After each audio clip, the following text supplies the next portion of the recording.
uma coisa é menos boa do que a coisa mais elevada na escala.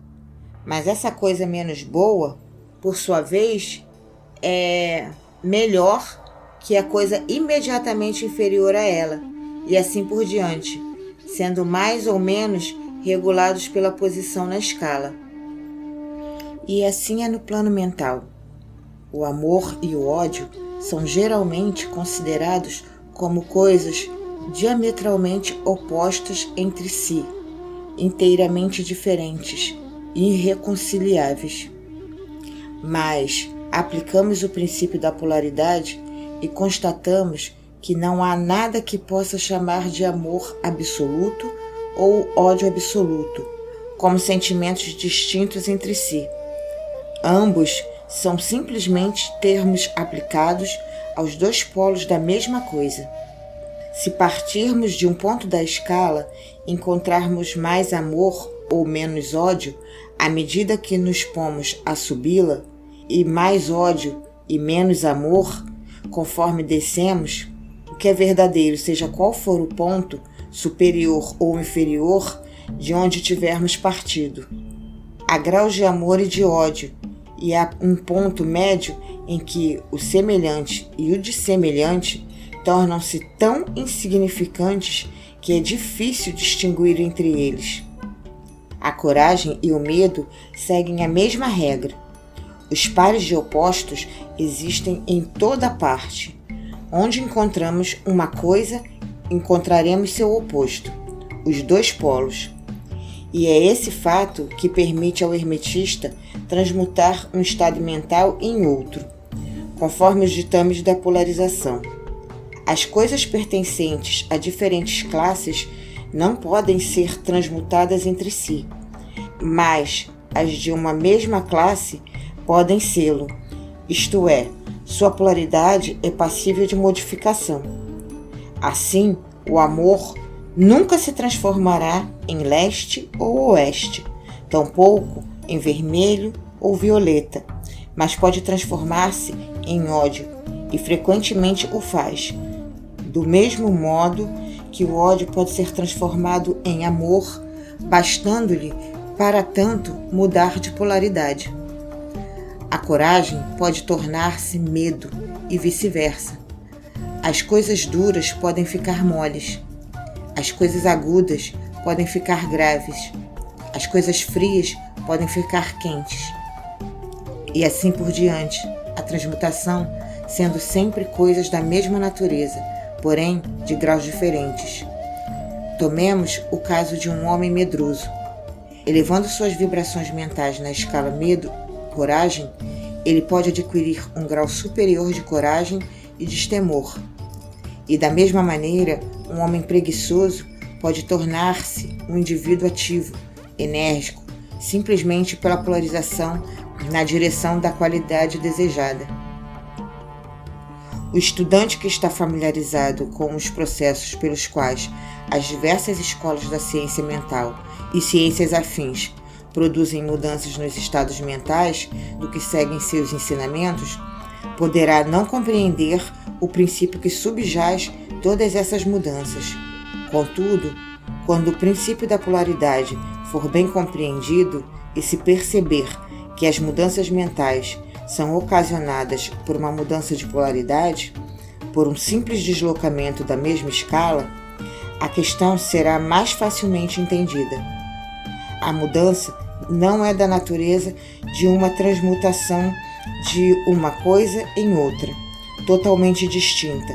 Trata-se apenas de uma mudança de graus nas mesmas coisas, uma diferença da maior importância.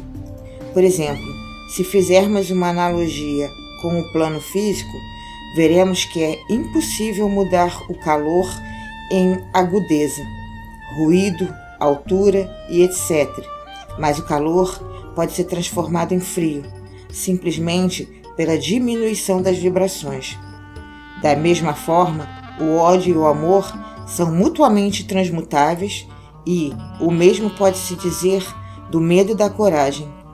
O medo, porém, não pode ser transformado em amor, nem a coragem em ódio. Os estados mentais pertencem a inúmeras classes, e cada uma tem seus polos opostos, entre os quais uma transmutação é possível.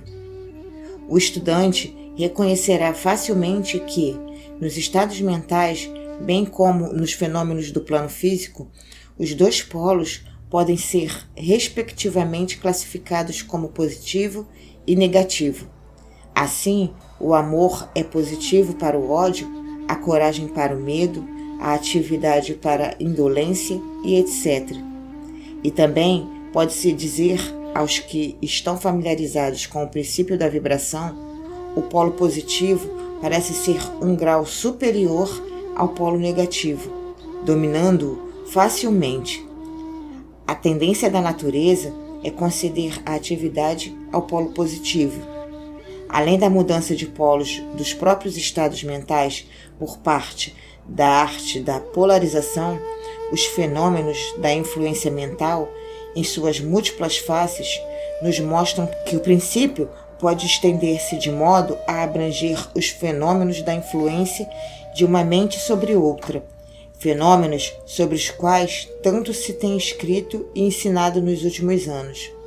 Quando se compreende que a indução mental é possível, isto é, que esses estados mentais podem ser produzidos pela indução de outros, então se pode ver imediatamente como certo grau de vibração ou polarização de determinado estado mental pode ser comunicado a outra pessoa, e sua polaridade nesta classe de estados mentais pode ser alterada.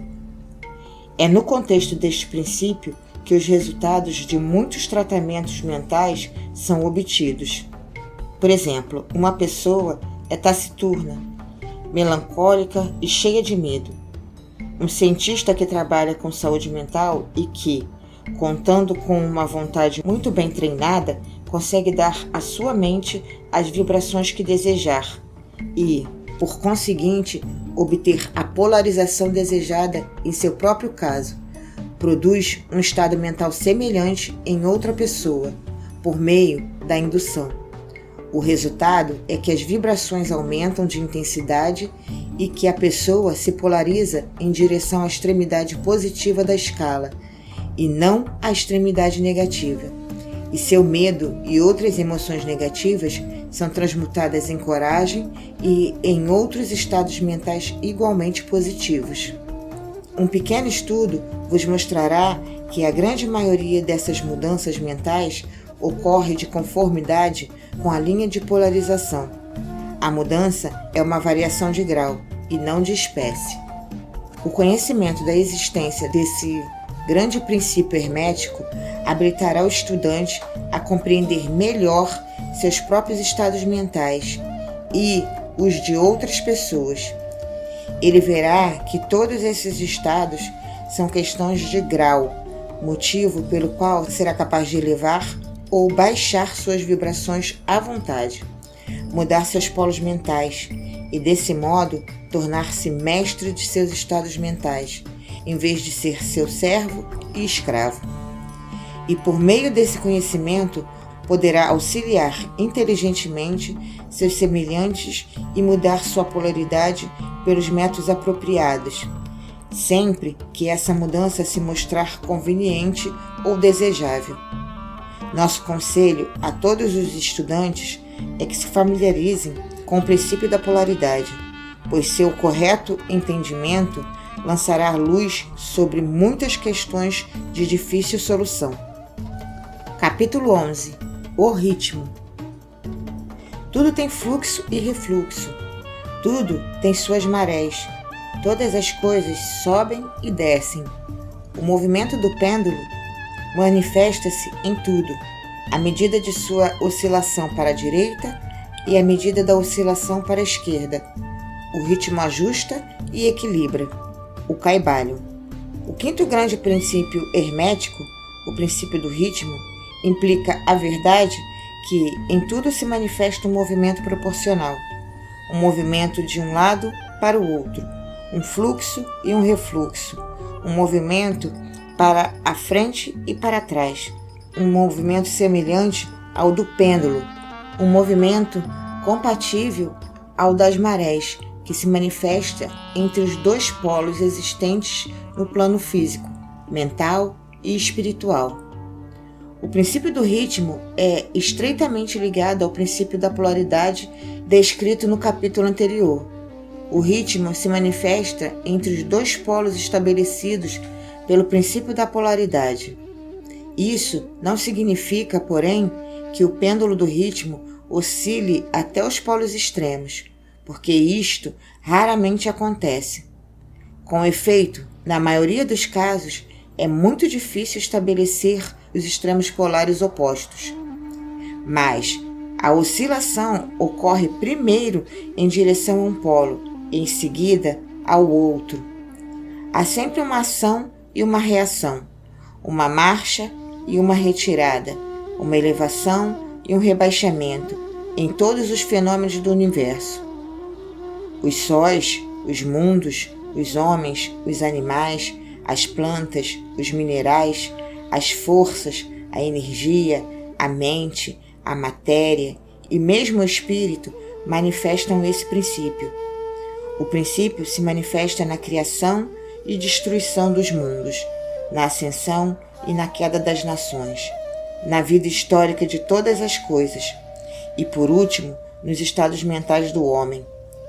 Começando com as manifestações do espírito, do todo, pode-se dizer que existem a efusão e a infusão, a expiração e a inspiração de Brahman. Como dizem os Brahmanes, os universos são criados, atingem seu ponto mais baixo de materialidade e, em seguida, começam sua oscilação para o alto. Os sóis são formados e, então, atingindo o ponto máximo de seu poder, inicia-se seu processo de regressão. Depois, transformam-se em massas de matéria morta, à espera de outro impulso que fará renascer suas energias interiores e provocará o nascimento de um novo ciclo de vida solar. E o mesmo acontece com todos os mundos. Nascem, desenvolvem-se e morrem só para voltarem a nascer. O mesmo se pode dizer de todas as coisas que têm estrutura e forma. Elas oscilam da ação à reação, do nascimento à morte, da atividade à inatividade, e depois voltam a fazer esse percurso. Assim é com todas as coisas viventes, nascem, crescem e morrem. Assim é com todos os grandes movimentos, as filosofias, os credos, os costumes, as modas, os governos, as nações e todas as outras coisas. Nascimento, desenvolvimento, maturidade, decadência, morte. A oscilação do pêndulo está sempre em evidência. A noite segue o dia segue a noite. O pêndulo oscila do outono ao inverno e depois faz o mesmo caminho.